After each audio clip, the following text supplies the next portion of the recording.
Hello. Ok, là on se retrouve pour la suite de notre tutoriel. Donc là, je vais ajouter une alerte. Donc ça va nous signaler lorsqu'on aura des erreurs dans nos différents formulaires. Donc après, il faudra que ces champs-là soient remplis pour qu'on puisse bien créer notre utilisateur. Donc pour cela, il y a des vérifications à faire au niveau du back-end. Voilà, ce sont des if, vérifier si la valeur est nulle et tout ça. Mais nous, on va juste attarder sur ces trois derniers champs. Donc on va vérifier que l'email est valide. On va vérifier que les deux mots de passe ne sont pas vides et ils correspondent. Ça, on le fera au niveau du back-end. Mais pour s'assurer que l'utilisateur fournit un peu plus d'efforts, on va ajouter des required au champ, de sorte que si l'utilisateur ne remplit pas l'un de ces champs-là, la soumission ne soit pas autorisée. Voilà, je pense que c'est bon. Donc cette fois-ci, si j'essaie de poster, on me demande de remplir le nom, je mets Soro. J'essaie de poster, on me demande toujours, on me demande de remplir l'email, donc je mets soro@nisconsultinggroup.com. Ensuite, le mot de passe, voilà, il faut que je remplisse. Ensuite, ok, Soro. Ensuite, il faut que si je valide, on me demande de continuer ici, Soro. À ce moment-là, si je valide, tout est bon. Voilà. Donc, vous voyez, il faut que je remplisse tous les champs pour pouvoir poster. Ok. Donc, on est bon à ce niveau-là. On a une première validation là. Nous, on a besoin d'une validation ici. Donc, comme j'ai dit, on va vérifier que notre email, il est bon. C'est la première des choses à faire. Donc, pour cela, on a un validateur qui est disponible dans Django. Donc, c'est from Django.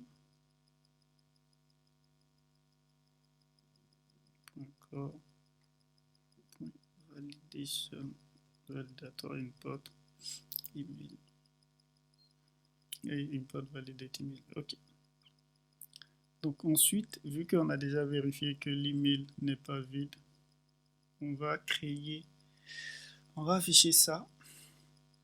Ça va, on va afficher ça lorsqu'on aura notre erreur. Donc pour cela, je vais créer deux variables. Une variable error, par défaut qui sera égale à false. Donc ça va s'afficher si notre variable error est égale à true. Donc voilà. Ensuite, message qui sera égal à vide qui va contenir le message de l'erreur que nous aurons. Ok, donc je commence. If validate email de, email, voilà, deux points.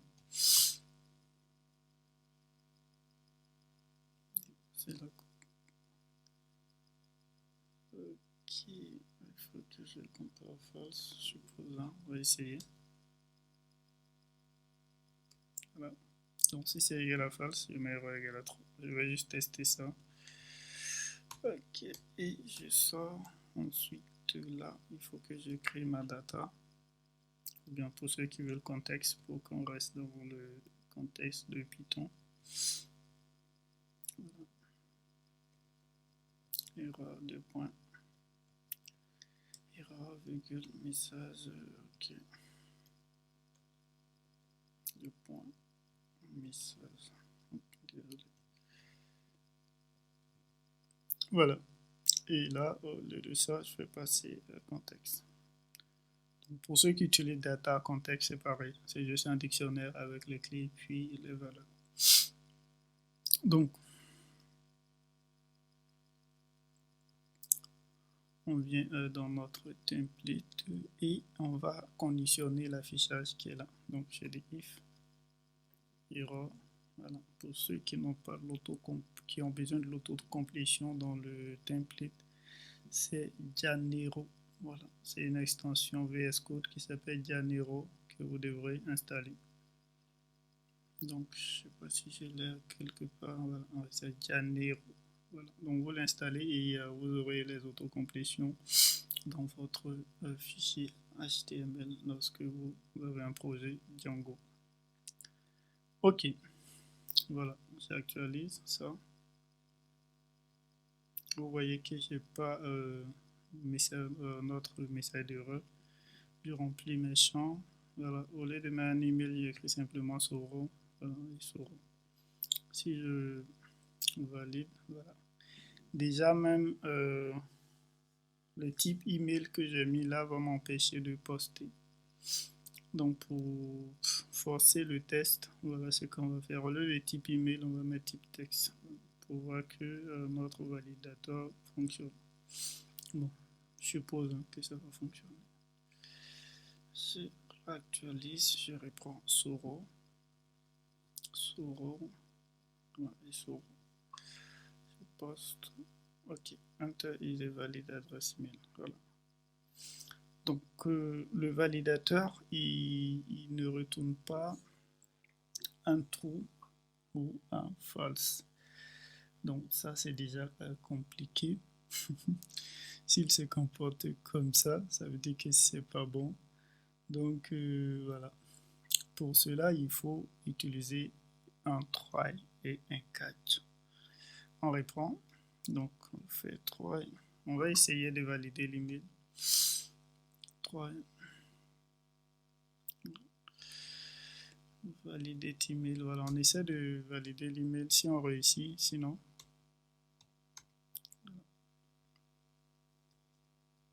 Voilà. On essaie de valider l'email. Si on valide l'email, on passe. Si on valide pas l'email, on met erreur false.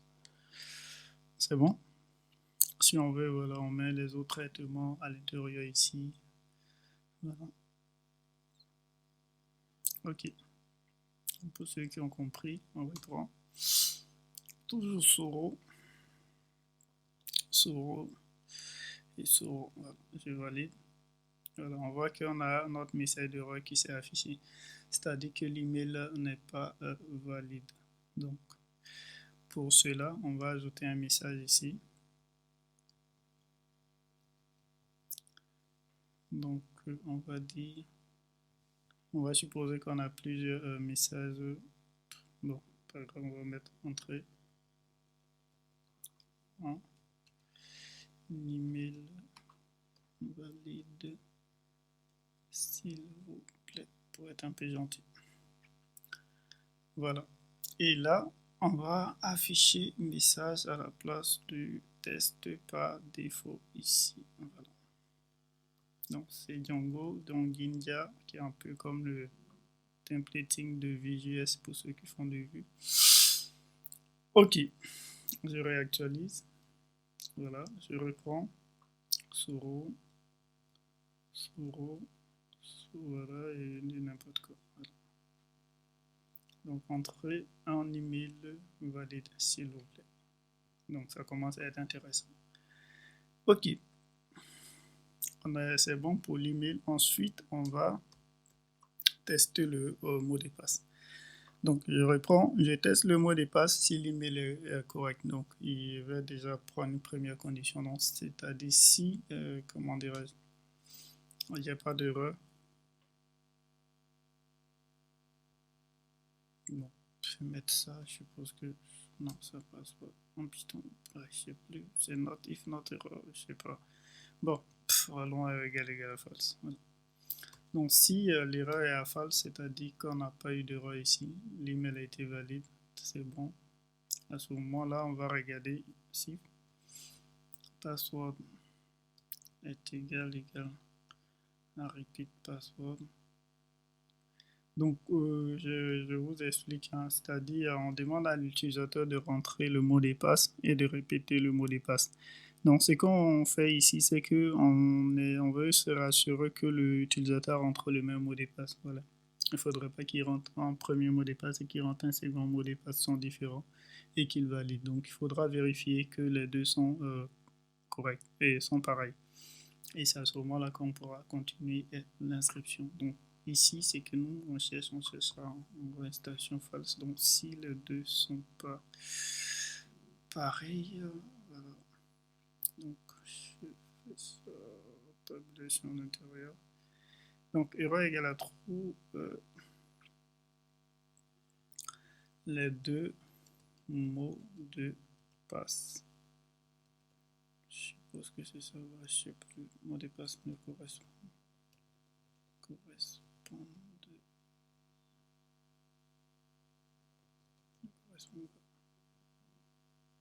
bon, je sais plus, hein, s'il y a un E à la fin des mots de passe, je sais pas trop, voilà, c'est pas trop mon truc, voilà, tout ça. Ok, les deux mots de passe ne correspondent pas, ok. Donc si on n'a pas d'erreur ici, on va tester ça, mais si on a une erreur ici, on va rien tester, on va juste sortir du programme. Je reprends. Cette fois-ci, on va rentrer notre email valide. nisconsultinggroup.com Soro et Soro. Voilà. Donc Soro et Soro. Je mets, vous voyez que c'est bien différent. Je lance. Pour enregistrer, les deux mots de passe ne correspondent pas. C'est bon. Pour le moment, on est bon. Donc, si je rentre tout correct,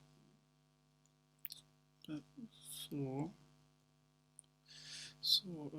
nisconsulting.com Soro et Soro. Si je valide, voilà, vous voyez que j'ai pas d'erreur. Ça veut dire que les données sont bien correctes. Donc, à ce niveau-là, on peut revenir et c'est dit maintenant si toujours on a erreur qui égale la false après tout ça, ça veut dire que tout est bon. On pourra procéder à l'enregistrement. Voilà. Ok, donc dans la prochaine étape, nous allons enregistrer nos données dans notre base de données. Donc pour cela,